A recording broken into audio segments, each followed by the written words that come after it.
नमस्ते प्यारे भैया बहन। वैसे हमने प्रथम अध्याय भारत का वैभवपूर्ण अतीत का एक टॉपिक पढ़ा था, पुरातात्विक स्रोत। उसके बाद नाविक शक्ति पढ़ा और भारत की उपलब्धियां का विश्व में किस प्रकार संचार हुआ वो पढ़ा। आज हम जो मूल टॉपिक पढ़ेंगे वो पढ़ेंगे भारत में प्रागैतिहासिक पाषाण संस्कृति, मतलब भारतीय पाषाण संस्कृति से भारत के जो वैभवपूर्ण अतीत की जानकारी किस प्रकार होती है उसके बारे में पढ़ेंगे। तो कुछ पुरातात्विक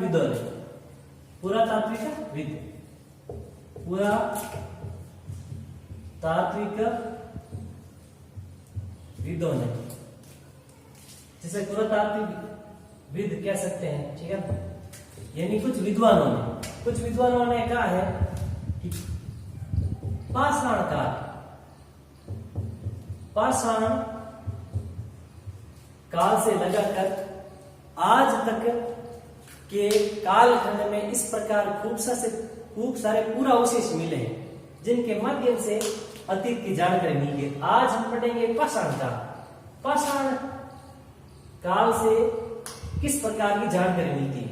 अभी मैंने कहा पुरातात्विक यानी कुछ विद्वानों ने कहा है कि पाषाण संस्कृति यानी पाषाण काल में इस प्रकार के कुछ अवशेष मिले हैं जिनसे हमारे प्राचीन जो मानव की पीढ़ी थी उनसे कुछ जानकारियां मिली है। जैसे गुफा है, गुफा में कुछ चित्र है, अन्य प्रकार की चीजें हैं जिनसे कुछ जानकारी मिली है। भारतीय विश्व के ऐसे 22 देश जिसमें बहुत सारे इस प्रकार के अवशेष मिले जिसके आधार पर संस्कृति की जानकारी मिलती है। तो सबसे पहले बात करते हैं पाषाण संस्कृति या जो प्राचीन इतिहास है उसके बारे में क्या है। तो वैसे माना जाए तो इस कालखंड को हम 3 भागों में बांटते हैं। कितने भागों में? 3 भागों में, मतलब प्राग इतिहास काल, प्रागैतिहासिक काल और इतिहास काल। प्राग इतिहास काल यानी वो समय जिसमें कोई भी ऐसी चीज लिखित में नहीं मिलती है, मतलब कुछ अवशेष मिलते हैं और अवशेष में इस प्रकार के उपकरण औजार मिलते हैं जिसके आधार पर पता चलता है। या दूसरा काल वो काल आदि ऐतिहासिक काल जिसमें लिखी हुई चीजें तो है लेकिन हम पढ़ नहीं पा रहे हैं।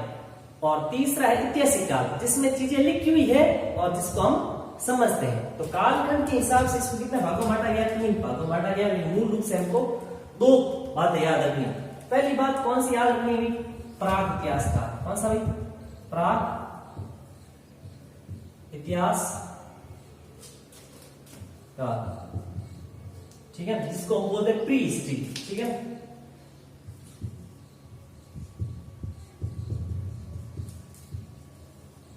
और एक दूसरा पार्ट आता है वो है इतिहास। दूसरा पार्ट है वो है इतिहास यानी हिस्ट्री। इसके अंदर क्या आता है? कुछ वस्तुएं मिली है लेकिन जिसको हम पढ़ नहीं पाते। और इसके अंदर क्या है? जो वस्तुएं मिली है, जो चिन्ह शब्द लिखे हैं, ठीक है, वस्तुएं जिन पर चिन्ह या जो शब्द है, ठीक है, शब्दों को हम समझ पा रहे हैं वो हिस्ट्री में। तो हम सबसे पहले बात कर लेते हैं प्राग इतिहास काल, ठीक है। उस समय प्राचीन ऐसे अवशेष जिनके आधार पर कुछ चीजें तथ्य मिले हैं, ठीक है, उनके आधार पर अतीत की जानकारी मिलती है। वैसे माना जाए प्राग इतिहास काल को 3 भागों में बांटा गया है, मतलब पाषाण काल। कितने भागों में बांटा गया है? सबसे पहले पाषाण काल, ठीक है। तो पाषाण काल को कितने भागों में बांटा गया है? पाषाण काल को 3 भागों में बांटा गया है, ठीक है। पहला है पूरा पाषाण काल, पूरा पाषाण काल। दूसरा है मध्य पाषाण काल, मध्य पाषाण काल। और तीसरा है वो है नवपाषाण काल, नवपाषाण काल। पाषाण युग संस्कृति को 3 भागों में बांटा गया है। किसको भी? पाषाण काल युगीन संस्कृति को कितने भागों में, पाषाण युग को कितने भागों में बांटा गया है? पाषाण काल में 3 भागों, पूरा पाषाण काल, मध्य पाषाण काल और नव पाषाण काल। सबसे पहले बात कर लेते हैं इसकी पूरा पाषाण काल। पूरा पाषाण काल, पूरा पाषाण काल वह काल जिस समय हमारी जो मानव की पीढ़ी है, वैसे बात की जाए तो मानव जो हमारे जो वर्तमान जो पीढ़ी उससे प्राचीन पीढ़ी है ना, वो ऐसा कहा जाता है अलग अलग जातियों से बनी है। उसमें 3 प्रकार के होमो थे। होमो आदि मानव यानी वानर जाति, कितने 3 कौन कौन थोड़ी जानकारी मिले थे इधर पूरा पाषाण काल से पहले मानव के बारे में। एक था होमो हेबिलिस, एक था होमो हेक्टर, एक था होमो सैपियंस, एक था होमो सैपियंस। होमो सैपियंस ये इंपॉर्टेंट है, ये होमो सैपियंस कि वर्तमान में जो हम मानव है वो इसी की संतान है, इसी होमो सैपियंस की संतान है, होमो सैपियंस की, ऐसा माना जाता है। अब बात करते हैं पाषाण काल संस्कृति की। तो विद्वानों ने ये कहा है पाषाण संस्कृति यानी उस समय जो प्राचीन काल से लगभग आज से 20 लाख साल पहले या लाखों वर्षों पहले, लगभग 20 लाख या लाखों वर्षों पहले, 20 लाख पहले के पूरा अवशेष मिले हैं, पूरा अवशेष मिले हैं। शिवालिक पहाड़ी, शिवालिक की पहाड़ी, हिमालय के तराई भाग में शिवालिक पहाड़ी में वहां पर कुछ अवशेष मिले हैं पूरा पाषाण काल के, यानी कुछ गुफाएं मिली है, गुफाओं में कुछ अवशेष मिले हैं इस काल के, पूरा पाषाण काल के। उन अवशेषों में ठीक है ना, मानव किस प्रकार के औजारों का उपयोग करता उसकी जानकारी मिलती है पूरा पाषाण काल में। ठीक है ना, मानव द्वारा, मानव कह सकते हैं या उस समय आदि मानव कह सकते हैं, आदि मानव द्वारा औजार उपकरण किस प्रकार के उपयोग लिए गए इसकी जानकारी मिलती है। तो शिवालिक पहाड़ियों में 20 लाख साल पहले पूरा अवशेष मिले हैं, जिससे पता चलता है पाषाण संस्कृति से कि हमारे जो प्राचीन जो मानव संस्कृति है, वो सभ्यता है, वो कितनी पुरानी है, ये जानकारी मिलती है पाषाण काल से। इस काल में करते क्या है पाषाण काल में, पाषाण काल में आदि मानव ठीक है ना इस प्रकार जंगलों में अलग क्षेत्रों में घूमते थे। ऐसा कहा जाता है शुरुआत में जैसे वानर इस प्रकार चलते, धीरे धीरे क्या हुआ, एक परिस्थिति परिवर्तन हुई धरती की, तो खड़े होने लगे। उसके बाद इनके हाथ है ना पहले ऐसे सीधे मुड़ते ही नहीं, धीरे धीरे इनकी अंगुलियां मुड़ने लगी, धीरे धीरे विकास हुआ। तो समय धीरे धीरे इनका विकास होने लगा। वो ठीक प्राकृतिक जो शैलाश्रय बने हुए उसमें रहते, प्राकृतिक शैलाश्रय। प्राकृतिक शैलाश्रय का मतलब क्या है, प्राकृतिक शैलाश्रय आगे पढ़ेंगे इसको। शैलाश्रय में निवास करते थे कौन भी, मतलब ये आदि मानव यानी गुफाओं में निवास करते थे कौन, आदि मानव। और अनगढ़ वस्तुओं का उपयोग करते, अनगढ़ यानी अनगढ़ मतलब क्या, पत्र की बनी हुई इस प्रकार की चीजें ठीक है, जो जैसे कह सकते हैं औजार के रूप में पत्र है, पत्र से अधिकांश क्या उनको पेट भरना है। पेट किस प्रकार भरते हो ठीक है ना, तो क्या करते हैं बड़े पत्र रखते हैं, या सबसे पहले तो जंगलों में छाल या अन्य प्रकार चीजों को सेवन करके वो पेट भर लेते हैं। उसके बाद धीरे धीरे क्या परिवर्तन हुई, अनगढ़ चीजें यानी वे वस्तुएं जो अनगढ़ थी, वे वस्तुएं ठीक है, जैसे पत्थर के औजार, पत्थर के औजार यानी पत्र वगैरह इस प्रकार चीजें उपयोग करते हैं और जीवन यापन चलाते हैं। इस प्रकार की जानकारी मिलती है ठीक है। सबसे पहले बात कर लेते हैं ठीक है पूरा पाषाण, पूरा पाषाण काल को 3 भागों में बांटा गया। इस पूरा पाषाण काल को भी 3 भागों में बांटा गया।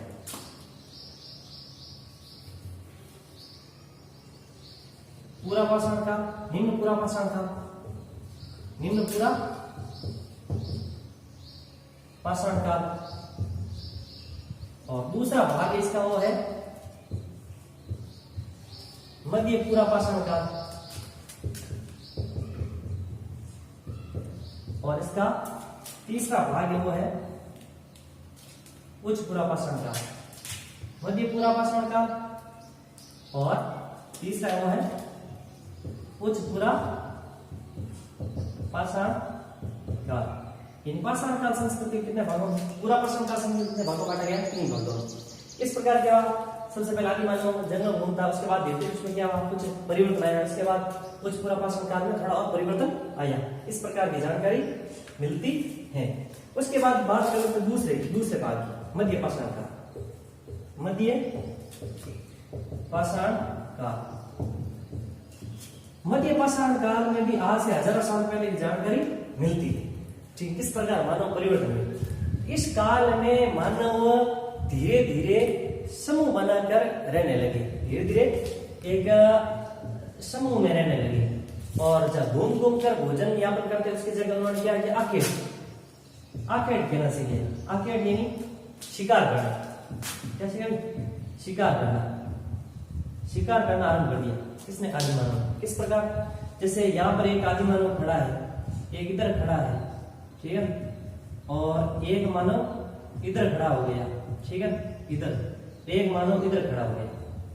इस प्रकार मानव अलग खड़े हो गए। यहाँ बीच में कोई पशु है, इस पशु को घेर लिया। यहाँ पे कोई पशु है, इसको घेर लिया चारों ओर से, इसने इधर से हमला किया, इसने इधर किया। इस प्रकार उन्होंने क्या किया, आखेट शिकार करने की प्रवृत्ति है। किसमें, आदि मानव। इसमें शिकार करने की प्रवृत्ति है आदि मानव। और ये जानकारी लगभग जो मिलती है ना, वो मिलती है 12,000 वर्ष, 12,000 वर्ष की जानकारी किस मिलती है, मध्य काल में। मध्य यानी कह सकते हैं मध्य पाषाण काल संस्कृति में मिलती है। तो कहने का मतलब क्या, आखेट करना, ठीक है, शिकार करना, या भोजन है उस भोजन को पका के खाना, भोजन है उसको पका के खाना। ये सभी परिवर्तन किस काल में, ये सभी परिवर्तन मध्य पाषाण काल में हुए। इसके बाद में बात करते हैं तीसरा भाग है, वो भाग है पूरा पाषाण काल। कौन सा है, वो है पूरा पाषाण काल, यानी नव पाषाण काल। कौन सा है, नव पाषाण काल। तीसरा वो है नव पाषाण काल। और नव पाषाण काल में आदि मानव स्थितियां बहुत ज्यादा परिवर्तन होगी, ठीक है। किसमें भी, तीसरा नव पाषाण काल। तो नव पाषाण जो काल है, इस काल में मानव एक स्थान पर, ठीक है, नदी घाटी के पास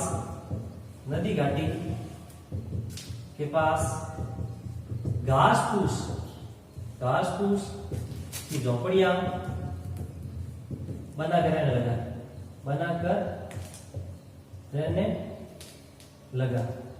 इसका मतलब क्या है, एक स्थान पर रहने लगा। कौन, आदि मानव। एक स्थान नदी घाटी के पास रुक गया तो क्या करेगा, वो कार्य करेगा, खेती करेगा।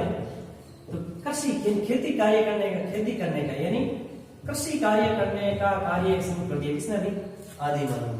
अब उसको भटकना नहीं पड़ेगा भोजन के लिए। एक स्थान पर उसने क्या कर दिया, नदी घाटी पानी प्राप्त था, कृषि कार्य। इसी नदी के पास पशु आएंगे तो उन्होंने शिकार भी आसानी से करने लगा। इसके साथ इधर उसने कार्य करना शुरू कर दिया, पशुपालन। उसने क्या किया, पशुपालन करना शुरू कर दिया और नवीन प्रकार के औजार उपयोग कर दिए, जो कुठार है, गंडा से देना, कौन सा भी कुठार एवं जो गंडा से जो पहले थे पूरा पाषाण काल में। इस प्रकार के औजार, बड़े बड़े औजार पत्थरों के, उन पत्थरों का उपयोग करता है किसने, पूरा पाषाण काल में। अब नवीन उपकरण बना लिए। किसने, नवीन उपकरण यानी औजार। इन्होंने कौन सा, हथौड़ा का उपयोग कर लिया, शुरू कर दिया। कुल्हाड़ी का उपयोग कर लिया। और साथ में अन्य लघु हथियार, अन्य लघु औजारों का उपयोग कर लिया। अन्य लघु औजार, ठीक है, जैसे हमने बात की अभी, कौन सी, कुल्हाड़ी की बात की। जैसे इसके अलावा और कौन से, हम ये कह सकते हैं ओगली। कौन सा भी, ओगली का उपयोग। ओगली क्या होती है, जो कूटने के लिए, वस्तु कूटने के लिए काम आती है। इस प्रकार की सामग्री उपयोग करना आरंभ कर दिया। किसने, आदि मानव। तो इस प्रकार हम कह सकते हैं हथौड़ा है, कुल्हाड़ी, अन्य प्रकार वृक्ष है, ठीक है, अन्य प्रकार औजार है। औजार के साथ लघु छोटे औजार, उनके साथ साथ क्या है, ओगली वगैरह, इनका उपयोग करने लगे, ठीक है। सिला लोड वगैरह जो हमारे घर में उपयोग लेते हैं रात दिन, क्या है, मिर्च या अन्य प्रकार चीजों को पीसने या कूटने के लिए सिला लोड होता है। इस प्रकार का औजार उपयोग किया किसने भी, ठीक है। जो आदि मानव मध्यकाल के लगभग मध्यकाल में, इस प्रकार किस काल में शुरू कर दिए, मध्यकाल इस प्रकार के उपकरण, ठीक है।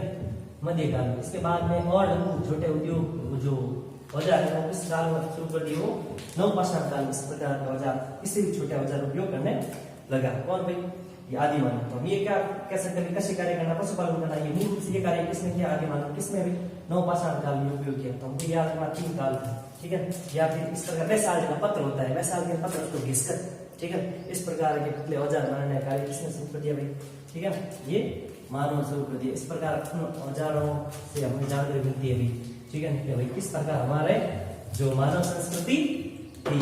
तो ये जानकारी कहां से हुई, तो भारत में इस प्रकार खूब सारे पुरावशेष मिले। भारत में इस प्रकार के खूब सारे पुरावशेष मिले। अब कहां से मिले, पहले तो कुछ राज्यों के नाम याद रखना। यहाँ पर याद रखना यूपी उत्तर प्रदेश से मिले, कुछ एमपी से मिले, ठीक है। यहाँ हमारा राजस्थान यहाँ से मिले। यहाँ पर एक क्षेत्र उड़ीसा यहाँ से मिले। यहाँ एक क्षेत्र केरल, यहाँ से, ये याद रखना। लेकिन इस तरह से कुछ पुरावशेष मिले। किस काल में, पूरा पाषाण काल, मध्य पाषाण काल, नवपाषाण काल में इस प्रकार के औजार मिले। अब आगे वाले टॉपिक की बात करते हैं, शैलाश्रय। किसकी बात कर लेते हैं, शैलाश्रय की बात कर लेते हैं। किसकी, शैलाश्रय, ठीक है। शैलाश्रय या पाषाण संस्कृति, प्रौद्योगिकी पाषाण संस्कृति जो हम कह सकते हैं, अभी बात की हमने इसकी, ठीक है ना, इसकी पाषाण कालीन 3 भागों की किस प्रकार की परिस्थितियां परिवर्तन हुई। अब बात कर लेते हैं शैल कला, ठीक है, शैल कला, ठीक है। शैल कला का मतलब क्या है, उस समय आज से हजारों साल पहले जो मानव है ना, मानव वो किस में रहता है, शैलाश्रय में निवास करता। शैलाश्रय यानी गुफाओं में निवास करता। इस प्रकार की प्राचीन गुफाएं भारत के विभिन्न स्थानों में मिली है, जो आज से कई 100 साल पुरानी है, और जिसमें इस प्रकार के जो अवशेष मिले हैं। तो वैसे भारत में जो राष्ट्रीय पुरातात्विक शोध है वो इस प्रकार का सर्वेक्षण कर रहा है। संपूर्ण विश्व में ऐसे 22 देश है, जिसमें अंतरराष्ट्रीय लेवल पर क्या हो रहा है, शैलाश्रयों का सर्वेक्षण हो रहा है। तो भारत में ऐसे कौन कौन से शैलाश्रय स्थान है जहाँ पर बहुत प्रकार की चीजें मिली। तो ऐसे खूब सारे शैलाश्रय भारत में भी है और हमारे राजस्थान में भी, भारत और राजस्थान दोनों जगह है। तो शैलाश्रय वो गुफाएं या वो चीजें, ठीक है, ये जहाँ रहते थे तो उस समय वहां पर क्या है, आसपास दीवारें थी, क्या थी, दीवारें। उन दीवारों पर खूब सारे क्या बना दिए, चित्र बना दिए। उन चित्रों से आज हमें खूब सारी जानकारी मिलती है। तो 2 स्थान याद रखना, एक स्थान याद रखना है, वो याद रखना है राजस्थान। कौन सा याद रखना, एक स्थान याद रखना है राजस्थान, हमारा राज्य। यहाँ पर भी कुछ इस प्रकार के पुरावशेष मिले, शैलाश्रय मिले। उन शैलाश्रय में पुरातात्विक चीजों की जानकारी मिलती है, ठीक है। अब कौन कौन सा है, एक का भी यहाँ पर कौन सा, उत्तरी, ठीक है, पूर्वी राजस्थान, यहां से कुछ चित्र मिले। एक यहाँ पर कौन सा, दक्षिणी पूर्वी राजस्थान, यहां से भी शैलाश्रय मिले। अब कहां से मिले, तो यहाँ पर एक क्षेत्र पड़ता है, यहाँ पर जयपुर विराटनगर, यहां से खूब सारे शैलाश्रय मिले। याद शेखावटी क्षेत्र में खूब सारे शैलाश्रय चित्र मिले गुफाओं में, जिसमें जानकारी मिलती है। इसके अलावा पूर्वी भाग यहाँ पर इस क्षेत्र में, ठीक है। तो यहाँ लिखते हैं कोटा, बारा, कोटा में क्षेत्र अलनिया, ठीक है, बूंदी, यहाँ पूरी इस क्षेत्र में भी, ठीक है, बूंदी, बारा, कोटा, अलनिया, बूंदी, इस प्रकार के क्षेत्रों में भी क्या है, खूब सारे शैलाश्रय मिले। एक यहाँ पर नदी चलती है, ठीक है, इस नदी चंबल घाटी यहां से होती हुई यहाँ से सीधी इस प्रकार जाती है, ठीक है। तो यहाँ पर एक नदी है, कौन सी नदी, चंबल नदी।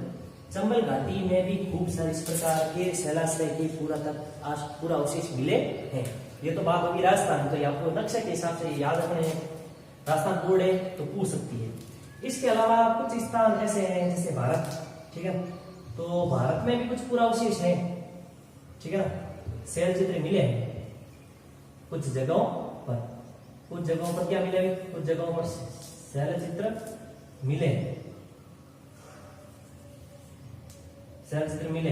अब कहाँ मिले हैं देखो भाई, अभी हमने बात की थी यहाँ पर यूपी उत्तर प्रदेश, उत्तर प्रदेश में कुछ स्थानों पर क्या मिले, शैल चित्र मिले। अभी हमने बात की राजस्थान, यहाँ पर भी क्या मिले, कुछ शैल चित्र मिले। सबसे इंपॉर्टेंट याद रखना, एक क्षेत्र पड़ता है एमपी मध्य प्रदेश, यहाँ पर कुछ शैल चित्र मिले, उसमें 2-3 चीजें आपको याद रखनी है। भीमबेटका याद रखना है,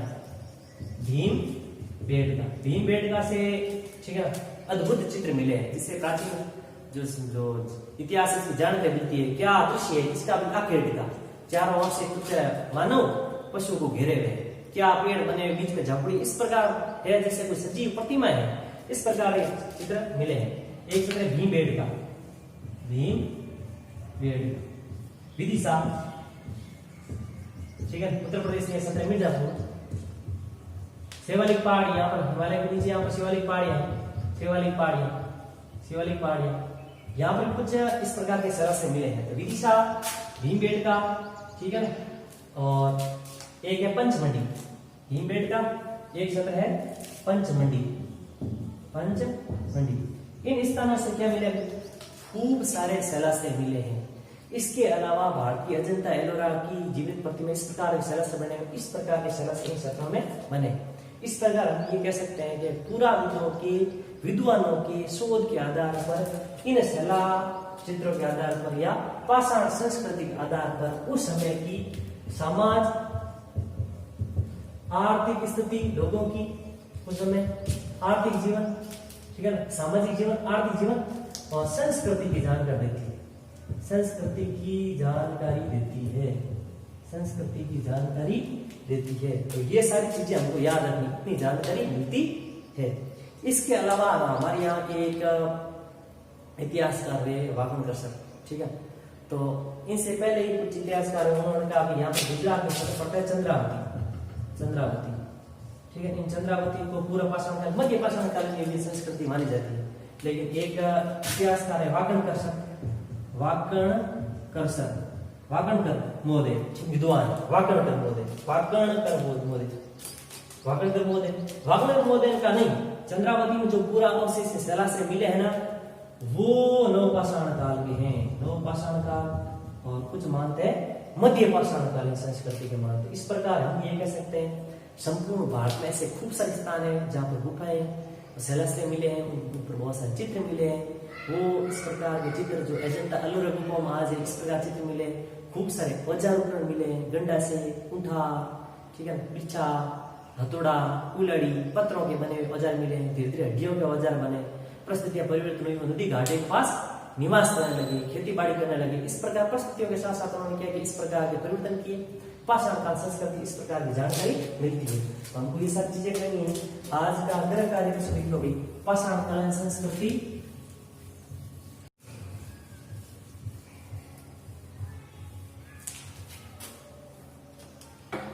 पाषाणकालीन संस्कृति या पाषाणकालीन युग को कितने भागों में बांटा गया है, ठीक है। पाषाणकालीन युग को कितने भागों में बांटा गया,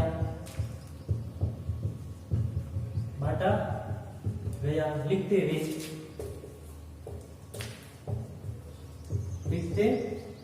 हुए पाषाण संस्कृति लिखिए, पाषाण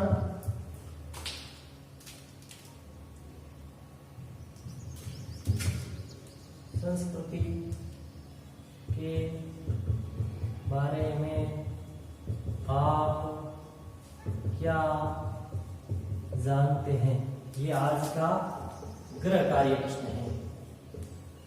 तो सभी भैया बहन इस टॉपिक आराम से पढ़ना। कल हम एक बहुत बड़ा टॉपिक शुरू करने जा रहे हैं, वो है सिंधु घाटी सभ्यता। इसको व्यवस्थित तरीके से करना, ठीक है ना। हम कल एक नई टॉपिक पढ़ेंगे, कौन सा, सिंधु घाटी सभ्यता।